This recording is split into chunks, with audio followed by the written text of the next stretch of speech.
Congress leader Rahul Gandhi ने एक बार फिर कहा है कि अगर कोई बीजेपी को हरा सकता है तो वो सिर्फ कांग्रेस पार्टी है। अगर हमें मुल्क में आरएसएस और बीजेपी को हराना है तो उसका रास्ता गुजरात से होकर जाता है। साथ ही उन्होंने पार्टी के अंदर धोखाधड़ी या भीतरघात करने वाले कुछ लीडरान की तरफ इशारा करते हुए कहा कि हमारे कुछ लोग बीजेपी के साथ मिले हुए हैं, उनकी पहचान करके उन्हें बाहर का रास्ता दिखाना होगा। वहीं राहुल गांधी ने पार्टी के घोड़ों का जिक्र करते हुए अपना इरादा भी जाहिर कर दिया है।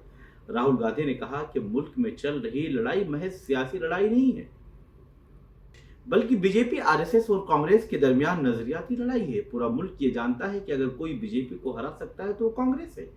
राहुल गांधी ने कहा कि घोड़े तीन तरह के होते हैं, एक बारात का घोड़ा, दूसरा रेस का घोड़ा और तीसरा लेगड़ा घोड़ा। यानी रेस का घोड़ा दौड़ेगा जबकि बारात का घोड़ा नचाएंगे। मतलब साफ है कि अब जो लीडरान अवाम के दरमियान रहते हैं उनको ही टिकट